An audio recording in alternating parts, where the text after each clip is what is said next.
This is another introduction to getting to know you in celebration of Black History Month. And we are now talking to some of our Stonebridge residents who have for themselves sought out to be engaged with that topic. That's part 2. If you'd like to look at part 1, it's posted as well. And together with part 2 are both found on our YouTube channel, which is Stonebridge RA. So now you will meet 2 people who have been moved, I think would be the best word, and so appreciative of what they've learned from reading about other people's lives. I'm very happy to introduce you now to 2 people who I call readers. In getting ready for this program, I did quite a bit of just informal talking to people who I know carry books around and are interested. And I found good comrades in thinking about Black history and what you can learn about not Black history itself, but both the personal side and with a policy framework, or not even a policy framework, that Black history is really personal. And so I'm so happy that Carol Werheim and Kathy Sachenfeld, after fitting into the category of readers, happen to be really interested in this subject and having read recently. And I thought you'd like to hear from them about what they found useful and, I would say, inspirational, insightful. And so you're sitting down there, Kathy. Maybe I'll start with you. Now, I know you got some of the books from the library, but the library's already gotten a lot of accolades. So I'm glad that you have. You can mention it if you want to, but that's not the point. You tell us about the books you liked. Okay. Well, I brought 3, and I think that I'll talk about them in order of how I found them, from the least to the most emotionally difficult and challenging reading. All right, yeah, that's a good category. Okay, so the first 2 are fiction, and the third one is, I guess you'd call it kind of an autobiography. Right. So the first one is by Sue Monk Kidd. It's called The Invention of Wings. It's a novel. She is white. The book was chosen for the Oprah Club, and it's been translated into 20 languages. She's a popular novelist. But she got into the topic because it's about the Grimke sisters who grew up in South Carolina in plantation life before the Civil War and became abolitionists, and how that happened. And she got interested because it turned out that she had hometown connections with this area. And she did a lot of research, and although it's a novel, in the afterwards, she explains what things are really true and what things were just names changed and what things she had to create. And it certainly gives a lot of insight into what slave life was like, particularly for the so-called house slaves, and why a white person might or might not decide that slavery wasn't a good idea, and the risks that this brought to a person already as a child and then as an adult. So that's the first one. In other words, you're saying that the white families of slaves and that slaves saw that and were part of the abolition. The story focuses around one of the 2 Grimke girls who was given a slave as a child for her 12th birthday, and sort of didn't like the idea. And the slave girl can't figure out how to behave, and the white girl can't figure out how to behave, and how that story progresses. Probably a very common story too. Yeah, as they grow up, and the one finally goes north and becomes an abolitionist leader. And there's actually a connection, because later in their life they discover a couple of Black nephews from their brothers' white-black actions. And there is a scholarship and program at Princeton Seminary Library that happens to be named for this man who graduated, this that they helped with his education financially, and he graduated from Princeton Seminary. Oh, so there's a That's logo not in the there. book, but I discovered this later out Okay. in my own research. Thank you Yeah. for that added piece. The second one is called The Known World.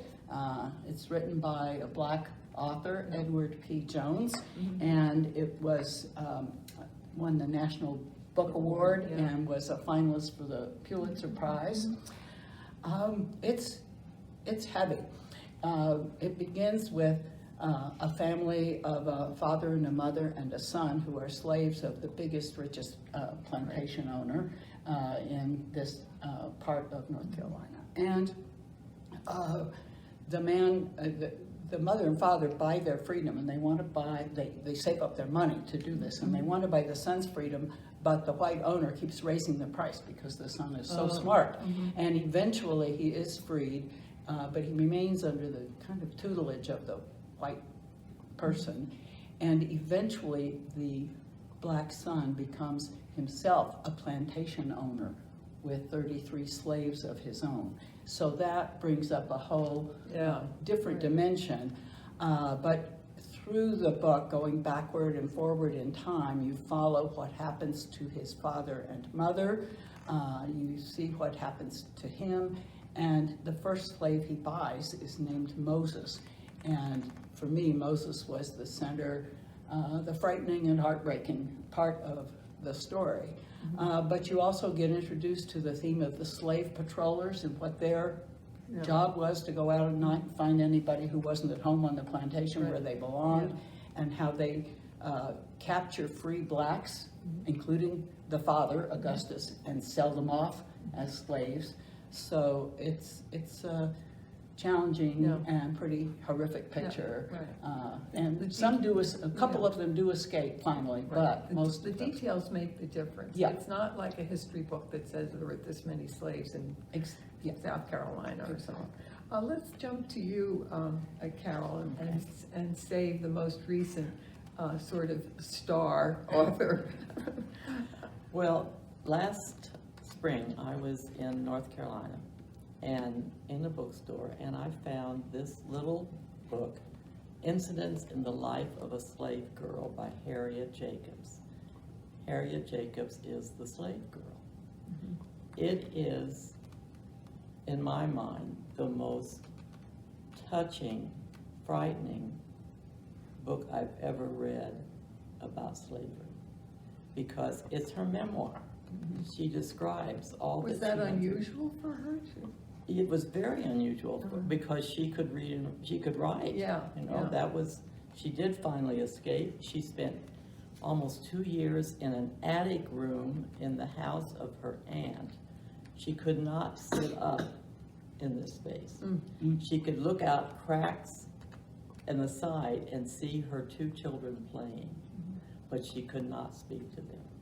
She was waiting until it was safe for her to escape. She finally did. At one point, and I tried to find this earlier, and I couldn't find it where she quotes it, but she talks about she would rather her children be dead than be slaves. Which is partly what we heard in Right. in Toni Morris's Right. Beloved. Right, Yeah. so that comes directly from someone who was a slave. She was a house slave. She was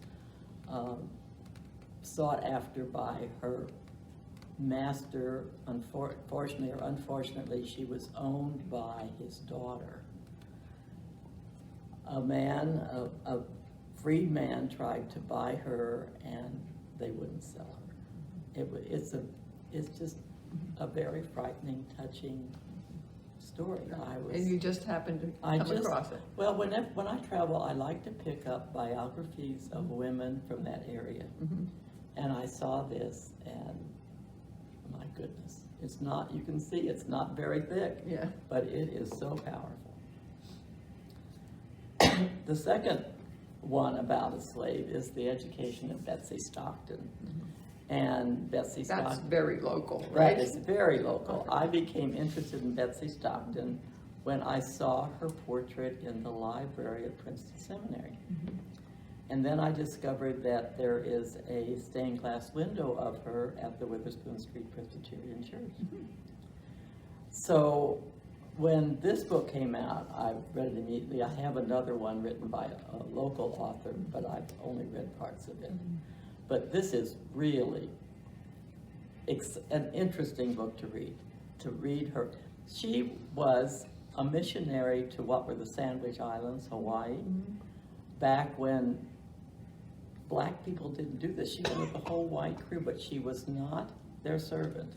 She was listed as a part of a missionary party, and she set up schools in Hawaii, which she also did in Philadelphia and Princeton. But she carried the last name of Stockton Yes, she because she did. was owned by the family, is that right? That's right, and that's where she learned to read.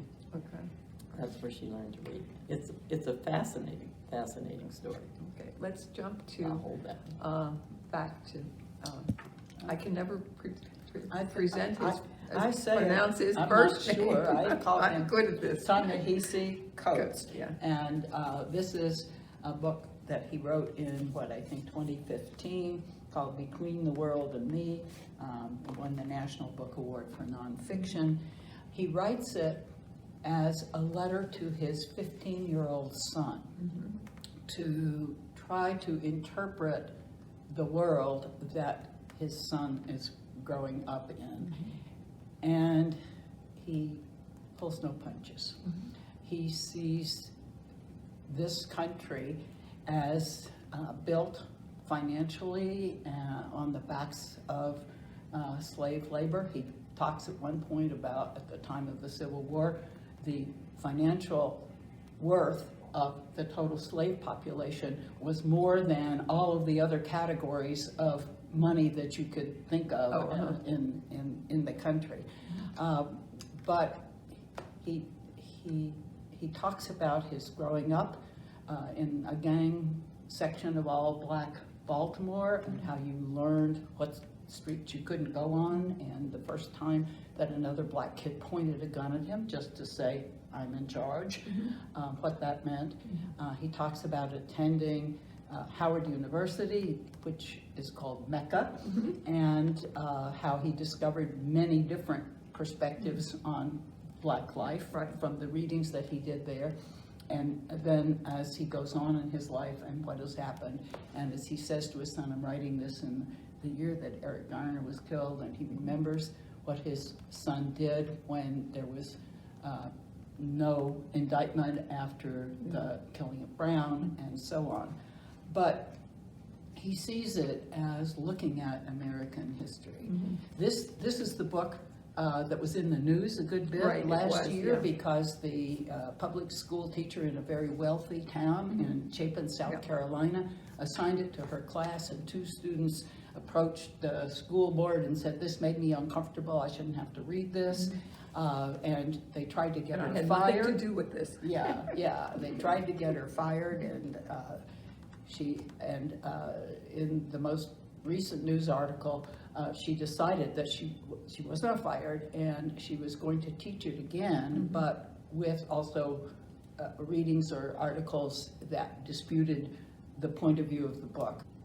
So that's in the news, that's helpful it's to in the- know. it's that- in the news. You that can read about We it. can't be really sure what people are talking about when they want to take books off school shelves, because we don't go there. Yeah. But that's very interesting. So what was your third one? My third one is a very local book. I Hear My People Singing by Catherine Watterson. And this grew out of a course she taught at Princeton University in journalism. She wanted the students to get a more hands-on feel for it, and she sent them. She talked with someone from the Witherspoon neighborhood who worked at the university in maintenance, I believe it was, and he steered her to some people in the Witherspoon Street area for the students to interview, and this became quite a project. It really is amazing. It I mean, is. just looking at the thickness of the book. It is, and it's divided, there's lots of photographs, it's amazing. Each section has a couple page summary of that particular topic, and then there are interviews, pretty much word for word interviews with people from that neighborhood, many of whom have died since the interviews were done, but not all of them. I've not finished it because you just have to keep sort of pondering Yeah. what they're saying. There's some repetition because, of course, some of them say close to the same things, but for anyone living Well, in if they live in a Princeton. neighborhood, they That's are right. going to have the That's same right. kind They've of had- experience, yeah. But what's interesting is how positive they are about their experience of living in the neighborhood during segregation. That was was a real really. community. It was. They Yeah. had, as they say over and over, we had everything we needed right there. And they couldn't go anyplace else to get it, so that was a good thing. Right, and they It were, was good. they were supporting entrepreneurs They who were, they yes. saw in church on Sunday or something. That's right. Yeah. And the difference it made when the schools were integrated and they no longer had people who looked like them teaching them Yeah. or caring about them in the same way those Right. teachers did. Yeah, it has its good and bad. Well, thank you to both of you for your insights that you've gained from reading the books and what we've gained from hearing about them. I just thought it might be interesting that, I don't know about you, but I've always wondered, what about James Baldwin? I think of him going to Paris and being part of that era of risky life and so on. But he cared very much about this country. And so the woman who's the chairman of the African American Studies program at Princeton University, very talented writer and researcher, revisited an essay that he wrote, Nothing Personal. And what it really, and the reason I'm bringing it today is that it basically says personal relationships are not enough for anybody, but it's readers where by reading broadly, that you really, that society makes change and society understands. So she wrote this at the very end of the pandemic and said it was very easy to navel gaze and to see our adversity and terror and exhaustion and worry about private suffering. But as Baldwin once said, reading allows us to recognize each other. It's nothing personal. And if you really think about that, it's the us is really society, and we will only be able to understand that if we read more broadly. Our own personal experiences are not enough to change the world. So if you want a short read James Baldwin with a great foreword and afterward Princeton people, and think about what happens when you go to the library and open up a book that you've never seen before. So thank you to Sheila, and thank you to Kathy, thank you to Carol for giving us your insights, and I think inspiration too. So thank you very much. And we'll be celebrating Black History Month until another couple of weeks here at Stonebridge, I hope. So stay tuned to the coming of spring in March when we will see you again.